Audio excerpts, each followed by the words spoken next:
Friday game checkout में आज जानेंगे 20,000 का प्ले स्टेशन पोर्टल फाइनली बन चुका है PS5, लेकिन नॉट फॉर इंडिया। PS6 के स्पेसिफिकेशंस लीक हो चुके हैं। स्टरर ब्लेड में अगर आप स्कर्ट में पीक करते हो तो कुछ ऐसा होता है। एंड अब वो दिन दूर नहीं जब मोबाइल गेमर्स सारे पीसी गेम्स फोन पर नेटिवली खेलेंगे। एंड यस, GTA 6 के अपडेट भी जानेंगे आज। तो अगर आप gaming and gaming tech related news miss out नहीं करना चाहते तो चैनल को सब्सक्राइब जरूर कर लेना भाई। सोनी ने प्ले स्टेशन पोर्टल का सबसे बड़ा फ्लॉ फिक्स कर दिया है। पहले बस PS5 के साथ ही काम करता था, स्टैंडअलोन डिवाइस नहीं था, वरना तो पहले 20,000 का पेपर वेट बन के रह गया था ये डिवाइस। लेकिन अब नई अपडेट के बाद पोर्टल पे डायरेक्टली क्लाउड स्ट्रीमिंग कर सकते हो, मतलब PS5 के बिना सेलेक्ट गेम्स खेले जा सकते हैं। ये फीचर अभी बीटा में है और काम करता है सिर्फ PlayStation Plus मेंबरशिप के साथ ही। सेटअप सिंपल है, सेटिंग्स खोलो, क्लाउड स्ट्रीमिंग बीटा ऑन करो, लेकिन सारे ओन गेम्स नहीं खेले जा सकते। आप सिर्फ उन्हीं गेम्स को खेल सकते हो जो PlayStation Plus कैटलॉग में है, लाइक घोस्ट ऑफ त्सुशिमा और माइल्स मोरेल्स। अपने खरीदे हुए PS5 गेम्स, PS4 या फिर इवन PS3 टाइटल्स भी नहीं खेले जा सकते हैं। लेकिन शायद ये प्रॉब्लम्स फ्यूचर में फिक्स हो जाए क्योंकि ये अपडेट फिलहाल बीटा फेज में है। पर एक कैच भी है, अच्छा वाईफाई होना जरूरी है वरना लैग आएगा जो मूड खराब कर सकता है। नए अपडेट के बाद वॉल्यूम कंट्रोल्स भी इंप्रूव हुए हैं, specially for wireless earbuds. And Indian लोगों के लिए तो ये शायद काम भी ना करे क्योंकि PS5 में ये क्लाउड गेमिंग का सपोर्ट है प्रीमियम मेंबरशिप में, जो काम नहीं करता इधर। मुझे कंफर्मेशन मिलता है इसके बारे में तो मैं जरूर बताऊंगा, लेकिन आप अपना डिसीजन ये वीडियो देखकर मत लेना पोर्टल बाय करने का, क्योंकि इंडिया में PlayStation का क्लाउड गेमिंग सर्विस फिलहाल शायद नहीं है। तो अगर आप खरीद लोगे तो आप PS5 के गेम्स नहीं खेल पाओगे। PS5 Pro के आते ही द कैलिस्टो प्रोटोकॉल भी अपग्रेड हो गया है। अब ये गेम PS5 Pro पर और अच्छा दिखेगा और चलेगा भी। तो इसमें हमें दो नए मोड्स मिलते हैं। फर्स्ट है परफॉर्मेंस मोड जो कि 4K 60 FPS पे चलेगा, और दूसरा है क्वालिटी मोड जो कि 8K रेजोल्यूशन और 30 FPS के साथ फुल रे ट्रेसिंग भी देगा। पहले बेस PS5 पे रे ट्रेसिंग सिर्फ क्वालिटी मोड में ही होती थी, पर अब PS5 Pro के साथ दोनों मोड्स में मिलेगी। एंड खास बात ये है कि पहले PlayStation 5 में भाई 8K ग्राफिक्स सिर्फ एक ही गेम में अवेलेबल था, एंड अब ये कैलिस्टो प्रोटोकॉल जैसे गेम में आ चुका है, तो ये बहुत ही बड़ी बात है। फिर GTA 6 के अपडेट्स की बात करते हैं तो आपको पता होगा कि मून थ्योरी भाई फेल हो चुकी है। पूरे कम्युनिटी में लोग बोल रहे थे कि 22 नवंबर को GTA 6 का ट्रेलर 2 आ सकता है या फिर कोई अनाउंसमेंट हो सकती है, लेकिन ये थ्योरी कंप्लीटली रॉन्ग है। लेकिन अभी भी फैंस ने होप नहीं हारा।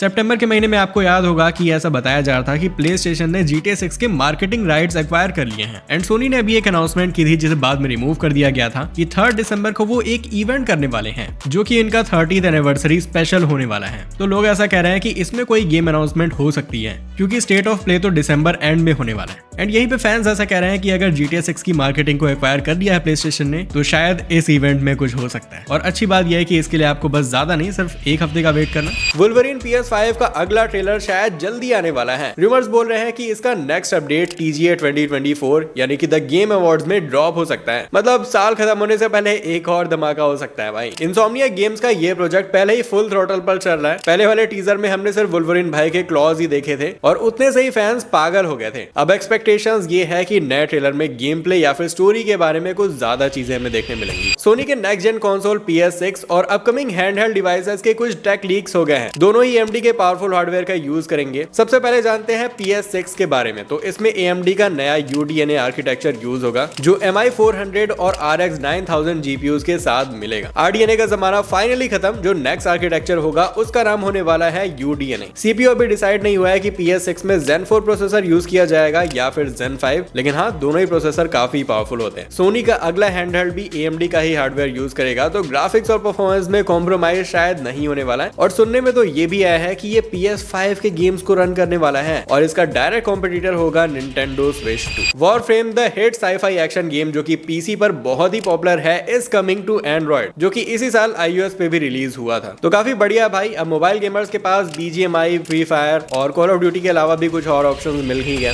Nvidia के अपकमिंग RTX 5090 GPU के लीक्स ने गेमर को सिर्फ एक ही बात समझाई है, अगर लेना है भाई तो अभी से पैसे बचा लो। एक इटालियन न्यूज के मुताबिक इस बीस्ट का प्राइस हो सकता है $1876, जो कि RTX 4090 के 1599 प्राइस से काफी ऊपर है। बाकी इंडिया में तो अलग ही एक्सपेंसिव मिलता है, जैसे कि 4090 का प्राइस $1599 था, लेकिन इंडिया में वो लॉन्च हुआ 1,77,000 रुपीज में, विच इज इक्विवेलेंट टू $2,200। तो प्रीवियस प्राइसिंग को ध्यान में रखते हुए 5090 तो भाई 2,05,000 रुपए का मिलेगा इंडिया में। और ये मैं फाउंडर्स एडिशन की बात कर रहा हूँ, दूसरे कार्ड तो और भी एक्सपेंसिव हो सकते हैं। तो आखिर हम इस कार्ड से क्या एक्सपेक्ट कर सकते हैं? वेल, 50 सीरीज के GPUs के स्पेक्स अभी भी मिस्ट्री हैं, बट प्राइस और पावर ड्रॉ दोनों ही हाई होने के चांसेस हैं। रूमर्स के हिसाब से Nvidia अपने 40 सीरीज के GPUs का प्रोडक्शन बंद कर रहा है जो नई जनरेशन के जल्दी लॉन्च होने का सिग्नल है। तो RTX 5090 गेमर्स को इंसेन परफॉर्मेंस अपग्रेड तो देगा, लेकिन साथ ही में बजट और पावर सप्लाई को स्ट्रेस जरूर करेगा भाई। तो मैक्स पेन फैंस के लिए गुड न्यूज है कि रेमेडी एंटरटेनमेंट ने बोला है कि मैक्स पेन 1 और 2 रीमेक का एम सिंपल है, एक मास्टरपीस बनानी है जो कि रॉकस्टार गेम्स के हाई स्टैंडर्ड्स को मैच करे और फैंस के दिल को भी जीते। रेमेडी के सीईओ टेरो वर्टेला ने रीसेंट प्रेजेंटेशन में बताया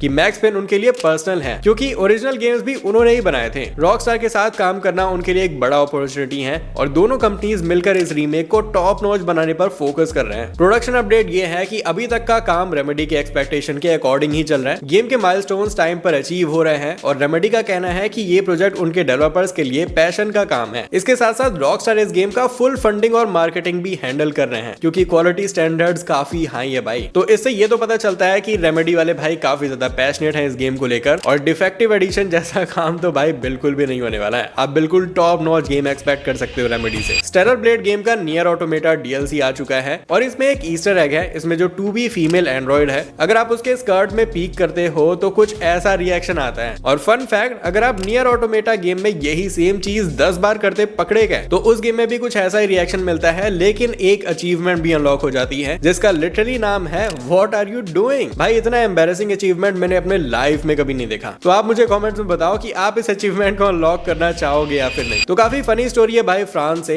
एक call of duty player lag से परेशान होकर इंटरनेट कंपनी के बॉस को 1v1 के लिए चैलेंज करता है and guess what, billionaire company का बॉस उससे मिलने सुपरमार्केट के बाहर पहुंच भी जाता है भाई। फ्रांस के टेलीकॉम मोगल जेवियर नील जो कि इलियट बड़ी इंटरनेट कंपनी के ओनर हैं, उन्होंने गेमर जिमी का ट्वीट भाई सीरियसली ले लिया। जिमी ने गुस्से में आकर लिखा था, Xavier Neil I hate you and I propose a 1v1 in front of the supermarket in Marseille. और जेवियर सच में सुपरमार्केट के बाहर पहुंच गए, एक फोटो के साथ बोला आई एम वेटिंग। जिमी ने तुरंत माफी मांग ली और बोला कि वो नहीं आ सकता, फीवर और हेडेक का बहाना बनाने लग गया। बाद में उसने एक्सप्लेन किया कि लैग की वजह से कॉल ऑफ ड्यूटी में वो बार बार हार रहा था तो गुस्से में आकर चैलेंज कर दिया, बट कुछ भी सीरियस नहीं था भाई।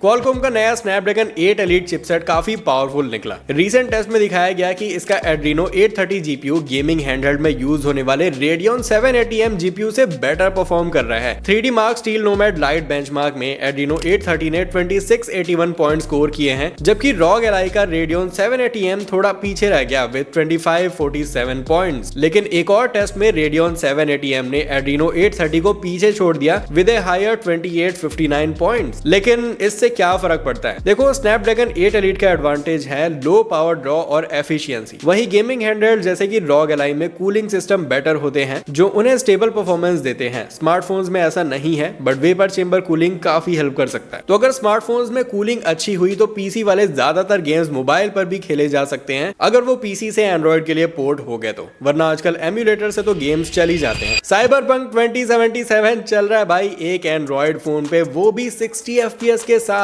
All thanks to Snapdragon 8 elite processor. हाँ, गेमिंग फोन्स का फ्यूचर अब और भी प्रॉमिसिंग लग रहा है भाई। ट्विटर यूजर लेट कुक ने दिखाया कि गेम 720p और लो सेटिंग्स पर काफी स्मूथली रन कर रहे हैं, पर थोड़ा होल्ड ऑन करो एक्साइटमेंट को, क्योंकि FPS नंबर फ्रेम जनरेशन की हेल्प से लाए गए हैं। फ्रेम जनरेशन एक प्रोसेस है जो कि नए फ्रेम्स प्रेडिक्ट करता है, स्मूथ विजुअल्स देता है बिना GPU पर लोड डाले। एक और यूजर पिक्सल गेमर 4K का कहना है कि ये game play game fusion emulator को यूज करके चलाया गया है। अगर ये सही है तो क्वालकॉम के नए चिप्स के साथ मोबाइल गेमिंग काफी एडवांस हो रही है। पहले भी स्नैपड्रैगन 8 Gen 1 पे साइबरपंक को टेस्ट किया गया था, पर स्नैपड्रैगन 8 एलीट में भाई परफॉर्मेंस काफी बेटर लग रही है। AAA गेम्स जैसे कि साइबरपंक 2077 को एक फोन पर रन करते देखना एक बड़ा स्टेप है मोबाइल गेमिंग के लिए। अगर डेवलपर्स इस डायरेक्शन में इन्वेस्ट करें तो शायद स्मार्टफोन्स एक दिन गेमिंग पीसीज को भी टक्कर दे सकते हैं। बाकी आपको इस पर क्या कहना है भाई, मुझे कमेंट्स में जरूर बताना। और हाँ, अगर आपको ये वीडियो पसंद आ गई तो इसे लाइक जरूर करना और चैनल को सब्सक्राइब भी जरूर कर लेना भाई। तो फिर मिलते हैं नेक्स्ट वीडियो में।